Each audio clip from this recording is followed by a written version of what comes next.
floor is yours. Oh, hey, thanks for staying. Ja lämpimästi tervetuloa tähän Q&A-osioon minunkin puolestani. Ja annetaanko vielä yhdet lämpimät aplodit ohjaaja Richard Stanley.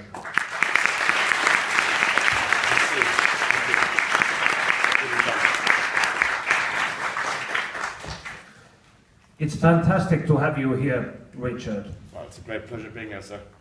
And since this is a very traditional Q&A, so always when you want to ask something, please do interrupt.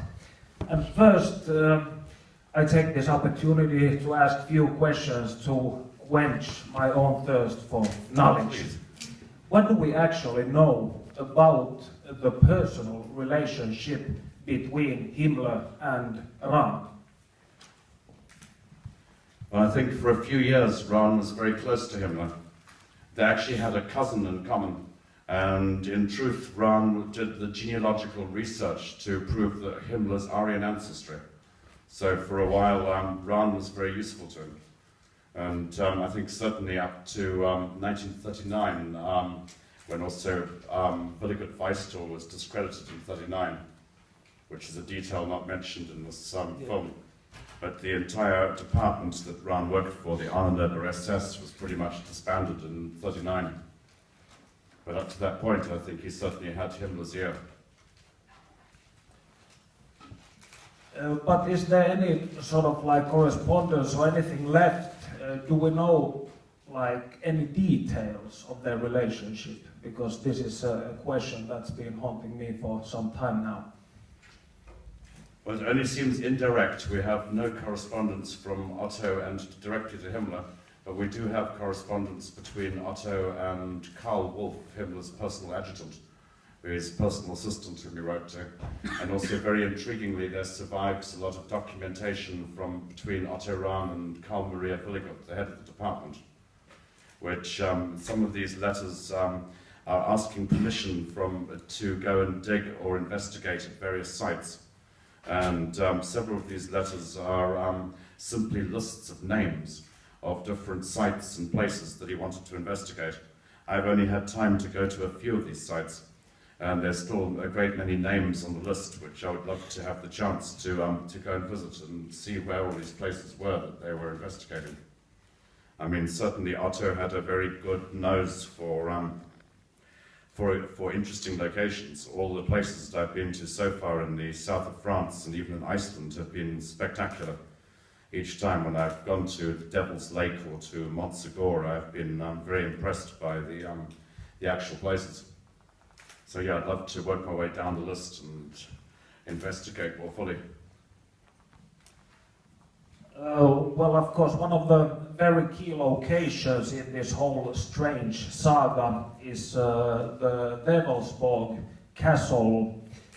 And is there any idea or documents, did Otto Rahn visited Wewelsburg himself?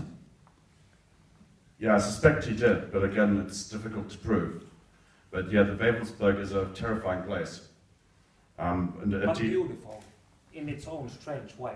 Yeah, but certainly scary. I mean, in a strange detail of history that's not mentioned in the documentary, the Schloss Wewelsburg, the SS Order Castle, was also the seat of the witch hunters from the 16th century. So it's been a place where torture and murder has been taking place for centuries.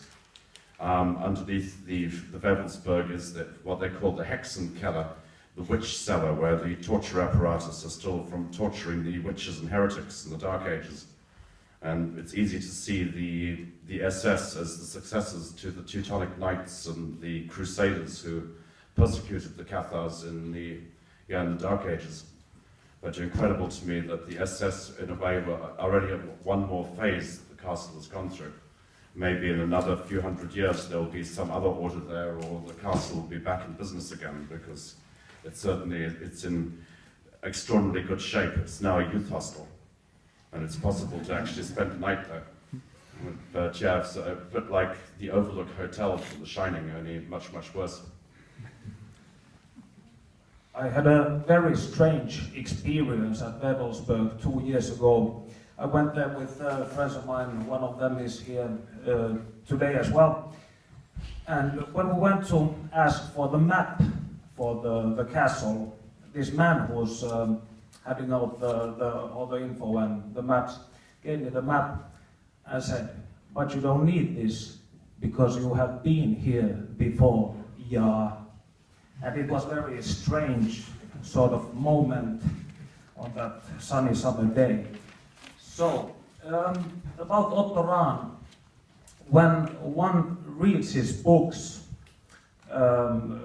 Crusade Against the Grail, or Lucifer's Court, or Lucifer's Courtiers, depending the way you want to translate it, one gets a vision of this very noble, very sensitive, artistic soul. But when you listen to the stories told by, for example, Hans-Jürgen Lang or Halle in your movie, he seems like a total arschloch. So what's the truth of Otto Rahn? I can't put my hands on him in a way. Well, it's clear that he becomes power crazy at some point. I think when he has the support of the SS behind him, it's clear that I include those anecdotes because I did not want to whitewash him. Yeah. And I was intrigued that when he was in the SS, he was happy to use the fact he was in the SS to blackmail the publisher to get his royalties, or to that he was. There are other accounts that I heard orally of him using strong-arm tactics to scare people or to get his own way. So there was a period of time when certainly he was. It went to his head to some extent. And I also think he was trying to get revenge on the world to some extent. In his book he writes, "My ancestors were witches and I'm a heretic." And I imagine that he thought he could turn the SS to his own ends to maybe bring back the worship of the old gods and the pagan religion, and to get revenge on the Judeo-Christian tradition.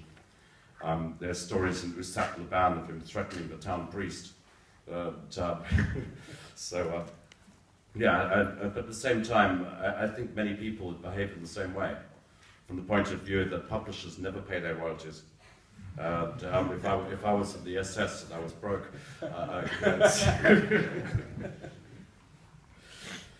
so I think essentially he was certainly sincere, and for a little bit of time I think that he assumed that he had more power than he really had. Does anybody have any questions? Don't be shy. Matti.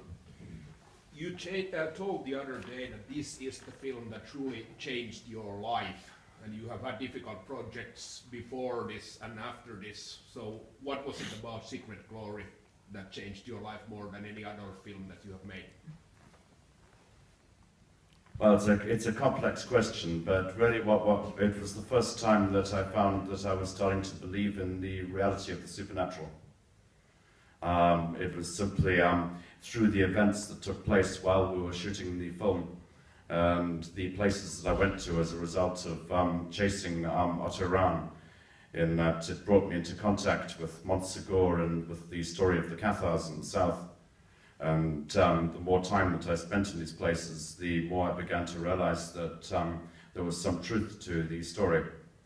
In fact, there is a sequel to Secret Glory, which I believe played at Night Visions last year, called The Other World, which explains what happened afterwards. Because, in the course of shooting the film, I came into contact with a lot of esotericists. And, in Montsegur, there was certainly something that I could not explain. And when we made this movie, it talks a lot about the guardian of the Grail of Esclamont de Foix, the figure that it says the Countess is channeling the spirit of the guardian of the Grail. There's a lot of talk about ascended masters or spiritual forces which were advising the occult societies in the 20s and 30s. When we made Secret Glory, I assumed this was just channeling or wishful thinking, so I used slightly comical footage of the seance, the people sitting around the table. But the more time that I've been in the south, the more I've started to realize that maybe these forces are are not as imaginative or as hypothetical as I'd assumed when I made the film. And I found that thanks to making Secret Glory, after the film was finished, it had many side effects. One of them is that Otto's books are now back in print, translated into English and into Russian, and now widely circulated, whereas before they were completely unavailable. And yeah, as a result, I think we've put the story back into circulation to some extent. And I found after we'd completed the film, a lot of doors opened to me in the South. People were very pleased by the work we'd done for Otto. And yeah, Montsegur was very welcoming to me. I found that yeah, I was taken in by the village and by the castle, which basically wanted me to stay and to continue to do the research and to write the history of the chateau. And yeah, I don't think I should say too much more, but I've certainly seen things down there which have ultimately have shifted my position from being an atheist. I now believe that there is more in this world than I can truly understand. That was such a cliffhanger, so you had to give maybe a small example now.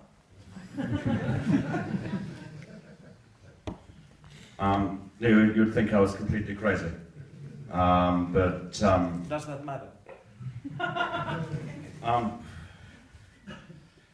Yeah, hard to know, but there's. It would seem to me that something is going on another channel or in another dimension, perhaps, on some other level of reality, which is not immediately perceptible to us. But it seems that in Montsegur there are forces which are beyond human. I mean, we've encountered things in the castle which I can only explain as being maybe possibly the people in the Cathars of the 12th or 13th century truly found a way of transcending time, or escaping the cycle of incarnation. It's for the first time I found I was starting to believe in the existence of ascended masters, or of people who were somehow outside of the normal run of time. It seems that like a lot of people in that area believe, for instance, in reincarnation. A huge number of folk start to have memories of the 12th or the 13th century, but I'm not convinced that it is just reincarnation. I think it's almost like a dream or a signal which is going on continuously on some other channel that people start to pick up in their dreams or pick up in their sleep, like a story which insists on being retold. It's not like the castle is haunted, because I don't think that they're ghosts.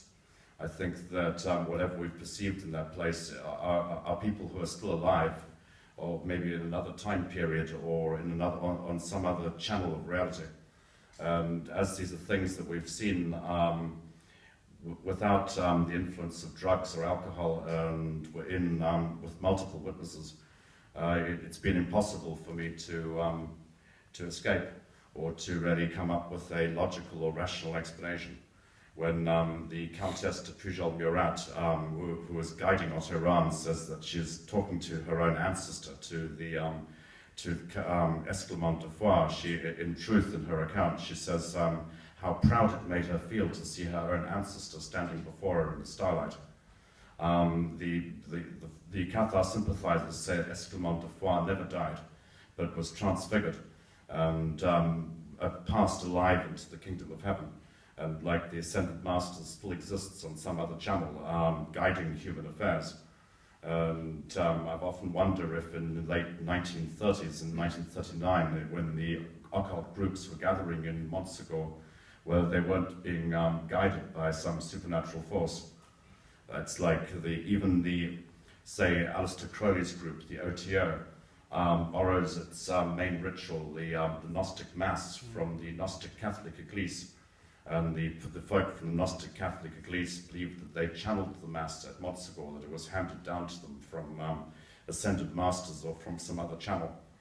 And these stories of here, of it being almost like a Mount Sinai, come up over and over again.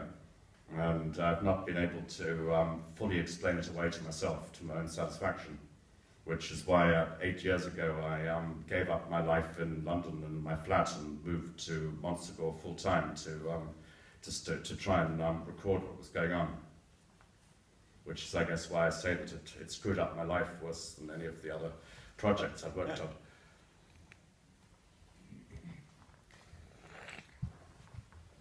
It's very interesting. Oh, sorry. Okay. As a filmmaker, do you prefer making documentaries or fiction films? Fictional films? I prefer making fiction films, but unfortunately, there's never the budget to be able to approach some subjects. Like, I would love to be able to make a film about the life of Otto Rahn and death of Otto Rahn, but to realize what the SS Order Castle must have been like with Himmler had a solid gold bathtub, a collection of samurai swords, a vast collection of medieval manuscripts, and just the expense of those uniforms and the amount of, we could never afford to recreate something like that. So often the stories are beyond my reach to be able to realize this drama. So, but yeah, certainly I'd love to make more dramatic feature films.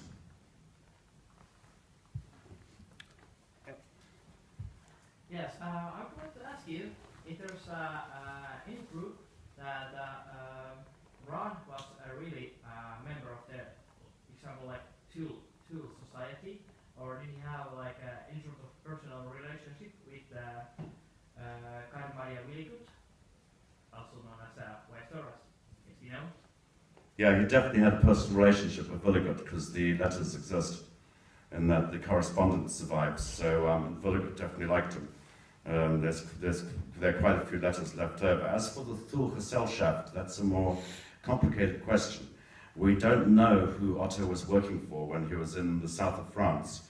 This is something we could never resolve in the documentary. It's very bizarre because his family is not rich, and Otto himself was never rich. Yet in the 1930s, he's traveling all over the world, even before he joins the SS, and seems to have no visible means of support.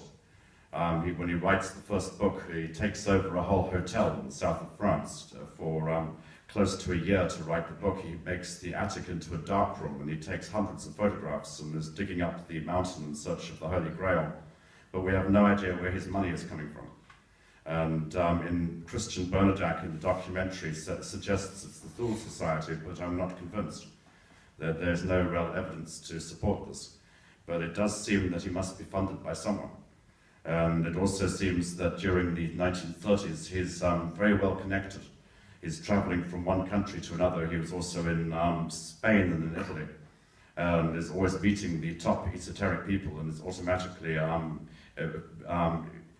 meeting people in secret societies that he seems to, like the Countess is one of the leaders of the Polaires. He goes to Italy and meets Baron Julius Evola.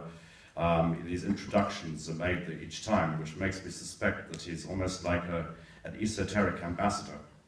And it seems like they're trying to organize or get all of the different secret societies and occult groups together with one agenda. Yet this is before he joins the SS, and even 2 years before the SS is even created. In the Indiana Jones movies, we're used to the idea of the Nazis looking for the Ark of the Covenant of the Holy Grail. But what's confusing about the truth is that it happens before the creation of the SS, that Otto is doing this before the SS is there to financially support him. So there must be some other movement or organization behind him. But there's no documentation and nothing to show where the cash flow is coming from or who is behind it. It's one of the great mysteries of it. Another thing which I've never sorted out is at the tail end of it, when Otto is persecuted and the entire department is destroyed.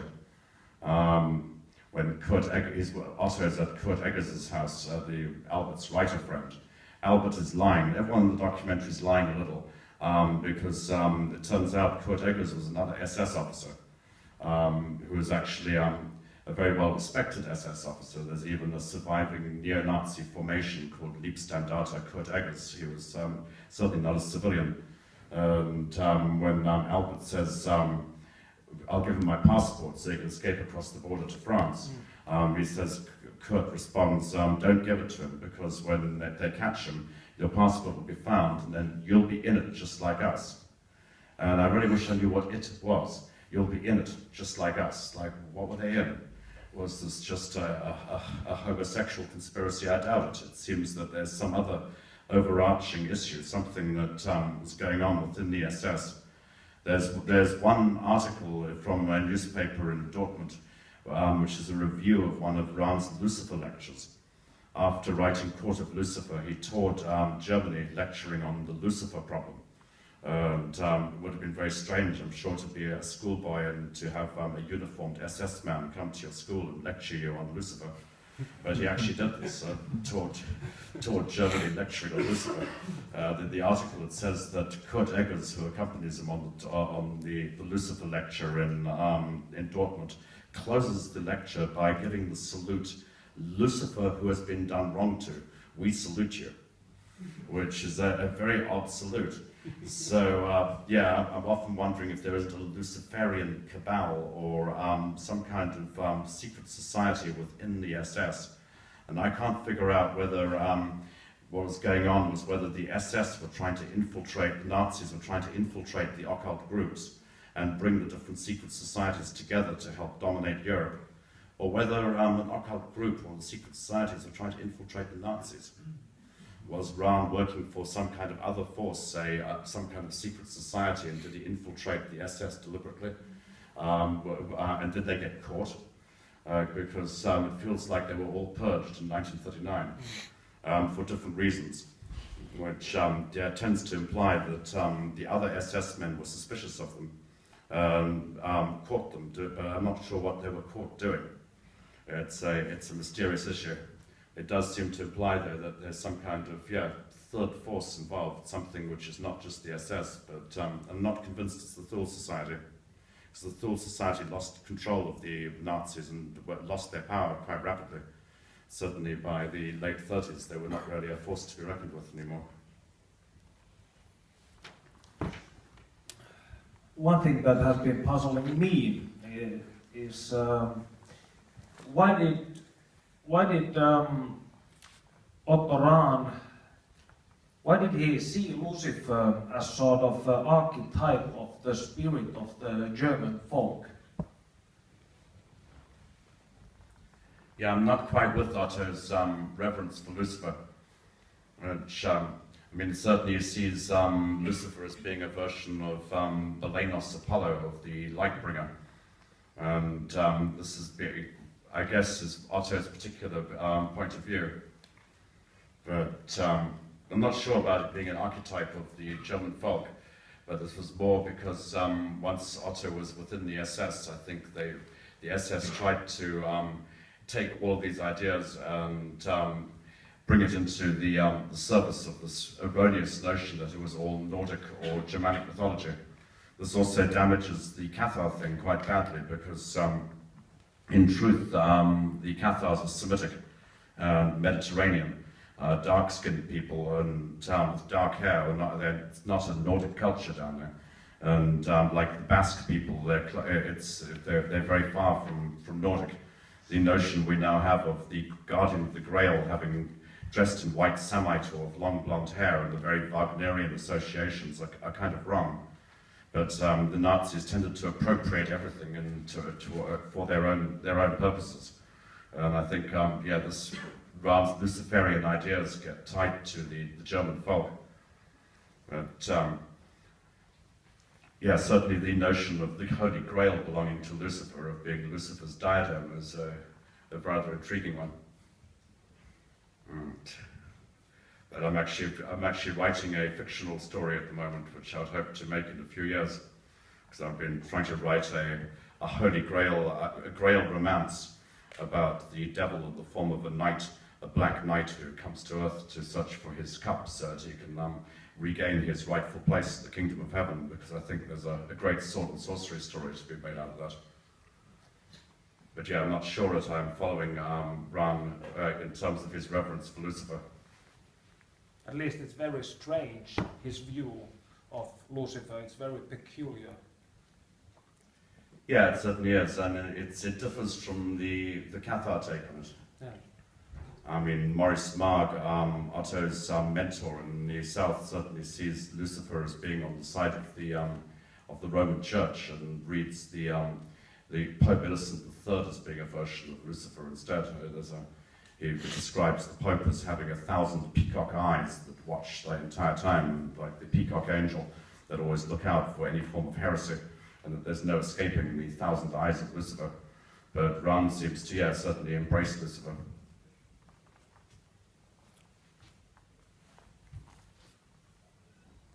Mitään kysyttävää?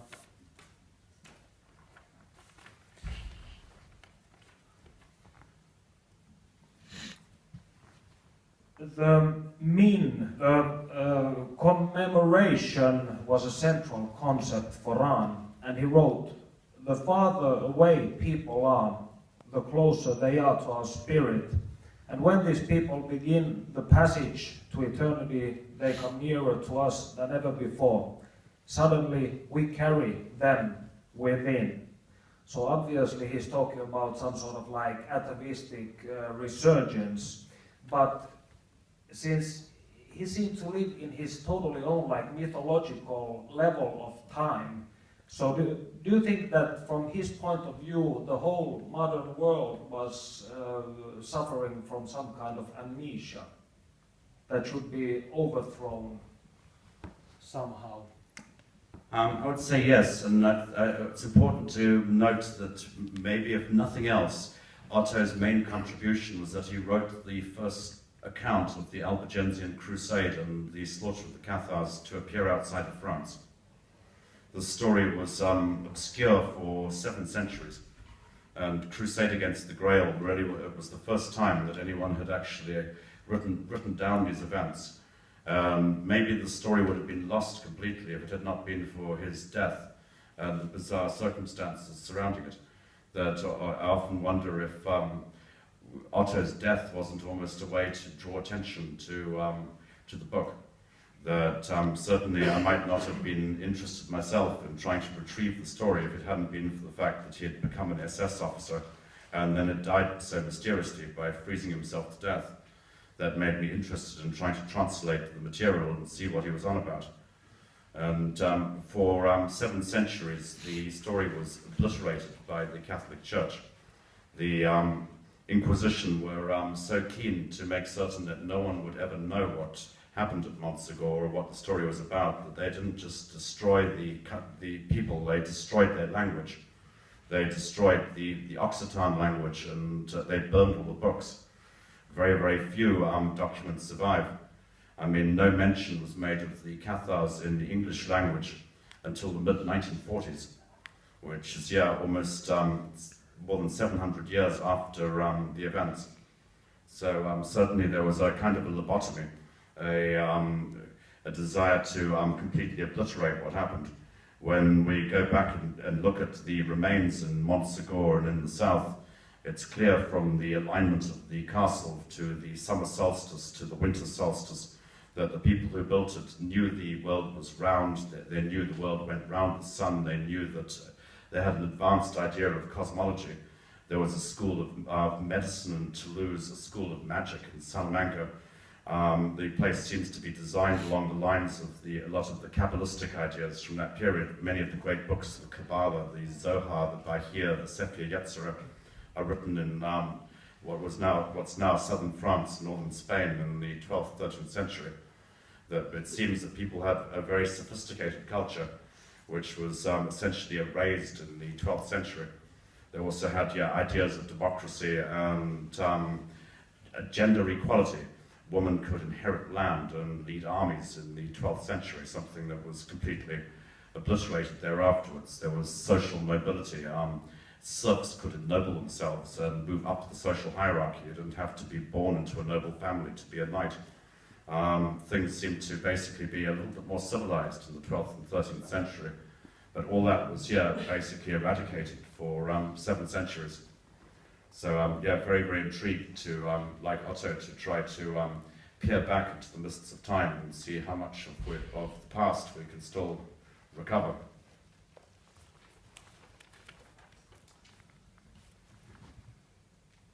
Well, I just wanted to ask then, when you started making this movie, did the idea come from Otto or the Grail, or what it was that you started the whole journey.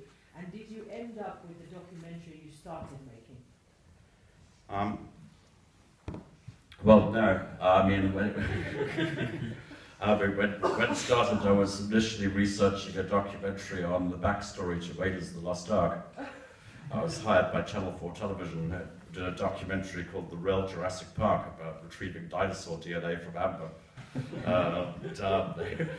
This was a hit. So they asked if we could do a documentary on the Real Raiders of the Lost Ark, which made me interested in the Arnhenberg SS. It's wearing an Arnhenberg pin, by the way, which I shouldn't be, but it is, which is Otto's department. But yeah, I went to France to research it, and I knew that I'd heard that he'd spent time in Montsegur. So I went to visit Montsegur for the first time. And my very, very first trip out there, my idea was to go up and sit on the battlement of the castle and see the sunset and smoke a joint. While I was up there, we got caught in a very, very fierce electrical storm. Is the best I could describe it. I mean, my fellow researcher, who was also a writer for Channel 4, ran away shortly before the storm broke, got too frightened and ran back down the mountain. And me and my then girlfriend were trapped in the castle and surrounded by the electromagnetic vortex. There were metal poles on the tops of the walls which were drawing the current from the lightning. The clouds, because the mountain has really got this 360-degree uninterrupted view of the land, the clouds were kind of turning around the top of the mountain, and it was sucking multiple lightning bolts in at the same time, which looked very much like a fiery hand or fingers reaching down into the castle. We were both absolutely terrified. I mean, within minutes I was groveling on the ground in pure blind terror. And the ability of the castle to reduce me to a state of medieval panic was pretty striking. And after that, it slapped me around a bit. Then we happened to be staying in Otto's room down at the hotel, at the auberge. And then Madame Couquet, the lady who owned the auberge, who is still there. People lived for a stupidly long time in Montsegur. Maybe it's to do with the water or the fresh air or something, because Madame was there in 1929, 1930 when Otto was there, and she's still there now. Then started telling me about what had happened back in 2930. After spending a few hours in a state of abject terror on the mountain, and seeing the way that all the fireflies and the glowworms came out after the electrical storm, I was more inclined to listen to the stories about it being the Grail Castle than I might have been if I just stopped and looked at the ruins and walked away. There's a sign on the fence at Stonehenge which says, "Warning, ancient monuments can be dangerous." Yes, so does Montsegur. So that influenced me. Then I met more and more people who had met Otto. I mean, this is largely made up out of I favoured first-hand accounts when I was cutting the thing. Each time I met someone who had personally met him or had a personal recollection, I tried to include it in the film rather than people who had just heard about him. And then I submitted the whole thing to Channel 4 Television, who weren't interested. And it didn't fit the right Indiana Jones-shaped hole that they were trying to put it into. And then some of the people we had met and interviewed started dying, because they were pretty much all of them except Madame now are dead. People started dying off, and I realized that unless we just went ahead and interviewed them and started shooting, the story would vanish. And I couldn't wait until the television station got behind me, that I had to actually just get the equipment and start putting it together while we still had a chance. So yeah, we ended up with this strange mutant film that wasn't really what we set out to do. And I should say that there's a lot more material on the shelf, like Paul the Dam, Otto's friend, who may or may not have been his gay lover. When we interviewed him, talked for 2 days.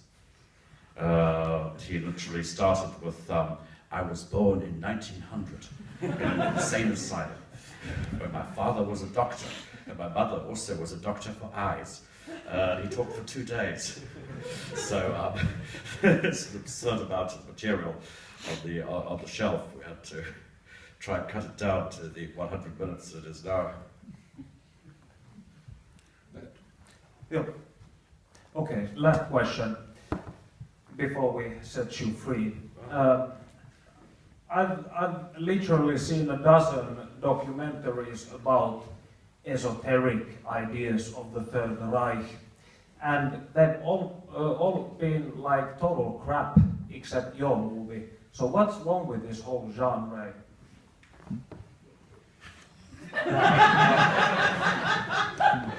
Well, there's a lot of speculation. I mean, we're very rigid about what we included in the documentary, and that I only included in the edit what I knew to be true. So it's kind of boring. There's wild speculation about all kinds of things. I mean, Christian Bernadette believed that Otto Rahn had survived the war and became the head of Coca-Cola Europe. And it's true that the head of Coca-Cola Europe after the war was a Nazi named Rudolf Rahn. And then Otto did have a dead brother named Rudolf Rahn. And Christian thought that he had taken the identity of his dead brother to become the head of Coca-Cola Europe. And there was a Nazi conspiracy involving Coca-Cola and bottling, but it just wasn't quite true. Just the same as nobody knows what the Nazis were doing at the pole. We know that they took off to the North Pole, and that there was also expeditions to Antarctica. But we don't mention the Hollow Earth theory, or warm water lakes, or at the pole, or dinosaurs. And that we also end the stories about UFOs, Nazi flag saucers. But there's no proof of it, so I didn't include any of it. We could have made a much more colourful film by including all the wild conspiracy theories and all the speculation surrounding it, but because there's no scrap of evidence to support any of that. I mean, for all I know, there might be, 8 or 9 cloned, identical Otto Rahns, still living in a Nazi UFO base somewhere deep within the Hollow Earth. But yeah, I guess part of the problem with the genre is that there's so much myth surrounding it all, and much of it is dangerous too, because there was a genuine move by the neo-Nazi groups after the war to propagate these ideas. Yeah, the Landi group, for example. Yeah, I mean, I quite like Landig's book, but it's mad. Yeah, it's strange. Yeah. highly unorthodox book. But yeah, this was partially because when the Nazi Party ceased to exist as a political movement at the end of the war, the neo-Nazis realized the only way to sustain it was to reinvent it as a religion. They had to do this, they had to create a series of mysteries to try and pretend that the Nazis were interesting spiritual people rather than a bunch of thugs. The truth of the matter is the leadership were not interested really in the occult. It was this small group within the SS, largely the Delinquent Weistor cell, that were doing the research that gave us the Sikh runes on the uniforms and the Totenkopf ring and so much of the symbolism. But Hitler himself had no interest in these things. I mean, when Hitler on Himmler says, I don't know why Himmler is so interested in history. Everybody knows Germany doesn't have any. Hitler's very pragmatic. It has no real occult interest. But it's easier for people who are anti-Nazi to believe that Hitler must have been demonically possessed or a black magician to justify his power, and it's easier for the neo-Nazis to pretend that they were very spiritual. But yeah, I think the truth of the matter is that they hired in experts, and yeah, Otto was just happened to be their Grail expert, working for the Ahnenerbe, which was that little group of crazed anthropologists and researchers who, for a few years, got funding to pursue witchcraft and folklore. I think we have to. Thanks a lot. It's been a pleasure. Richard Stanley.